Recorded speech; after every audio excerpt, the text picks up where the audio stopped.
Hari ini saya akan memperbincangkan peranan dan pelaksanaan Baitul Mal zaman Abbasiyah pada abad ke-9 hingga 11 Masehi. Baitul Mal merupakan institusi harta dan kewangan induk dalam negara Islam. Fungsi Baitul Mal adalah untuk menyelenggarakan harta umum dan tempat menyimpan barangan berharga, iaitu zakat, cukai, harta wakaf, khairat dan kebajikan. Harta dikumpulkan di Baitul Mal untuk kepentingan masyarakat dan negara. Baitul Mal beroperasi secara bersepatu, bertindak selaluan dan melengkapi bagi mencapai matlamat untuk memberi kemudahan kepada masyarakat dan negara. Baitul Mal juga dikenali sebagai perbendaharaan. Tujuan Baitul Mal adalah untuk meningkatkan perkembangan ekonomi, membasmi kemiskinan dan menyediakan keperluan asas rakyat. Penubuhan Baitul Mal bermula sejak zaman Nabi Muhammad SAW. Penubuhan Baitul Mal juga diperkenalkan oleh Khalifah Al-Rashidin, diteruskan pada zaman Abbasiyah. Pemerintah Abbasiyah yang pertama, yaitu Khalifah Abu Abbas Al-Saffah, tidak memberi sumbangan positif terhadap Baitul Mal kerana lebih cenderung kepada membelanjakan wang perbendaharaan negara bagi meningkatkan bidang ketenteraan. Perbendaharaan atau Baitul Mal zaman Abbasiyah dapat dilihat melalui 3 fasa, iaitu pembinaan, kegebilangan, dan kemerosotan. Oleh itu, berikut merupakan peranan dan pelaksanaan Baitul Mal pada zaman Abbasiyah pada abad ke-9 hingga 11 Masehi. Next, Cikgu. Assalamualaikum. Hari ini saya akan bercakap tentang peranan Baitul Mal zaman Khalifah Abbasiyah. Baitul Mal ni juga berperanan dalam pengurusan kewangan negara. Pengurusan kewangan negara ni dilakukan oleh Dewan Al-Kharaj dan Dewan Al-Nafkah. Dewan Al-Kharaj merupakan jabatan hasil, manakala Dewan Al-Nafkah merupakan jabatan kewangan. Aktiviti kedua-dua jabatan ini akan dilaporkan kepada Baitul Mal dari semasa ke semasa. Baitul Mal juga mengawal perbelanjaan negara melalui Dewan An-Nafkah yang menguruskan pendapatan dan perbelanjaan untuk semua jabatan kerajaan serta gaji kaki tangan kerajaan. Selain itu, pengurusan sumber-sumber pendapatan negara melalui Dewan Al-Kharaj yang menguruskan kutipan cukai. Contoh kutipan cukai yang diuruskan seperti Al-Kharaj, Jizyah, Unsur. Kesannya, cukai yang diperoleh telah menyumbang untuk memperbaiki sistem ekonomi negara. Okay, Cikgu, next.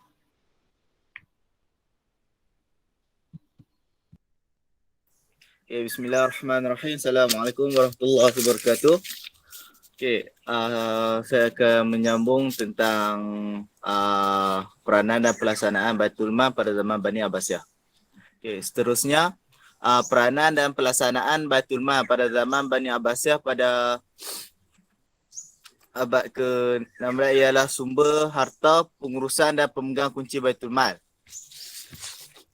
Okay, sumber harta Baitul Mal terdapat enam jenis, iaitu kharaj, cukai yang dikenakan terhadap tanah yang dibuka oleh orang-orang Islam secara peperangan.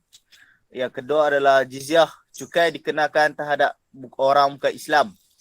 Yang ketiga, usyur, dikenakan ke atas tanah milik orang kafir yang baru peluk Islam tanpa melakukan peperangan. Yang keempat, wakaf dan wasiat, penyerahan penggunaan harta secara manfaat untuk kebajikan umat Islam. Yang kelima, kafarah, merupakan denda yang dikenakan ke atas seseorang yang melakukan kesalahan syarak seperti melanggar kesalahan, melanggar nazar, bersetubuh pada bulan Ramadan dan juga melakukan zihar. Yang keenam dan juga yang terakhir adalah zakat, kewajipan keluarkan kadar yang tertentu daripada harta umat Islam dan wajib dibelanjakan kepada golongan-golongan asnaf. Okay, pengurusan Baitul Mal. Okay, Baitul Mal dia menguruskan sumber-sumber pendapatan negara melalui Dewan Al-Kharaj. Dan juga mengawal belanjawan negara melalui Dewan Al-Nafakar yang menguruskan pendapatan dan serta gaji kaki tangan kerajaan. Okey, kesan daripada itu, kebajikan masyarakat terjaga dan ekonomi kerajaan akan bagus dan dapat menstabilkan negara. Contohnya pada zaman pemerintahan Bani Abbasiyah, Khalifah Abu Ja'far Al-Mansur, hasil kekayaan negara mencapai jumlah 810 juta dirham yang tersimpan di dalam Baitul Mal.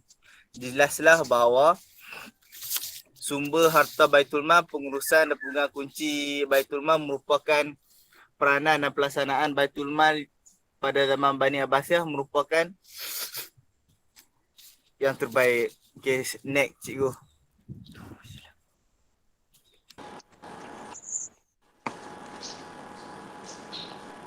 Assalamualaikum dan selamat sejahtera. Saya akan sambung berkaitan dengan fakta penyediaan buku kira-kira. Okay, selain itu, peranan dan pelaksanaan institusi Baitul Mal pada zaman pemerintahan Bani Abbasiyah merupakan pengenalan buku kira-kira. Secara umumnya, pengenalan buku kira-kira pada zaman pemerintahan Bani Abbasiyah adalah bertujuan untuk mengesan perbelanjaan dan pendapatan yang sistematik ke atas kerajaan tersebut. Oleh itu, pada zaman pemerintahan Abu Abbas As-Saffah, kebanyakan dana telah digunakan untuk tujuan ketenteraan dan membeli peralatan senjata serta urusan kenaikan gaji jabatan kerajaan. Seterusnya, menerusi perbelanjaan yang telah direkodkan di dalam buku kira-kira, semasa zaman pemerintahan Khalifah Abdullah Al-Manun telah memerlukan pembelanjaan yang tinggi kerana kerajaan Bani Abbasiyah telah melalui fasa pemberontakan dan peperangan di dalam negara dan di luar negara. Di samping itu, semasa pemerintahan Bani Abbasiyah juga telah memperkenalkan perkongsian mukhasamah untuk hasil pertanian di negeri Iraq dengan bertujuan untuk menambah dana Baitul Mal. Hal ini demikian kerana melalui kutipan hasil cukai pertanian sebanyak telah memperkenalkan sistem ekonomi pertanian di kawasan pentadbiran pusat dan di ibu kota Baitul Mal yang merupakan jalan perdagangan serta mampu mencecah 7,000 dinar dalam masa sehari melalui kutipan cukai tersebut. Kesannya, melalui kewujudan buku kira-kira pada zaman Bani Abbasiyah telah menjadikan Baitul Mal adalah sebuah institusi yang sistematik dan teratur. Jelaslah bahawa buku kira-kira merupakan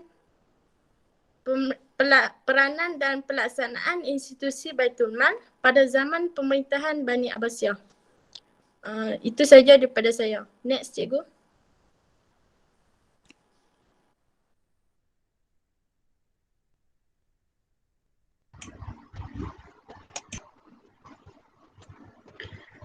Assalamualaikum dan selamat sejahtera.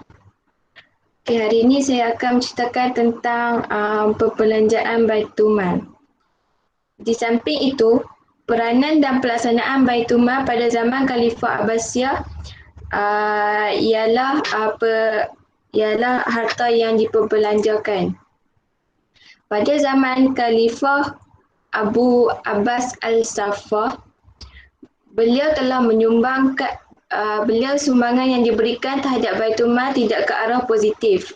Beliau lebih cenderung membelanjakan wang kerajaan khususnya bagi tujuan ketenteraan. Hal ini memastikan angkatan tentera yang terlibat dengan revolusi tidak akan meninggalkan medan peperangan. Contohnya, beliau telah menaikkan gaji tentera kurasan kepada 80 dirham sebulan. Kesannya, semua angkatan tentera tidak meninggalkan medan peperangan dan berperang dengan bersungguh-sungguh. Oleh itu, terbuktilah bahawa pembelanjaan Baitul Mal merupakan pelaksanaan dan peranan pada zaman Khalifah Abbasiyah pada abad ke-9 hingga 11 Masihi. Okay, cikgu, next.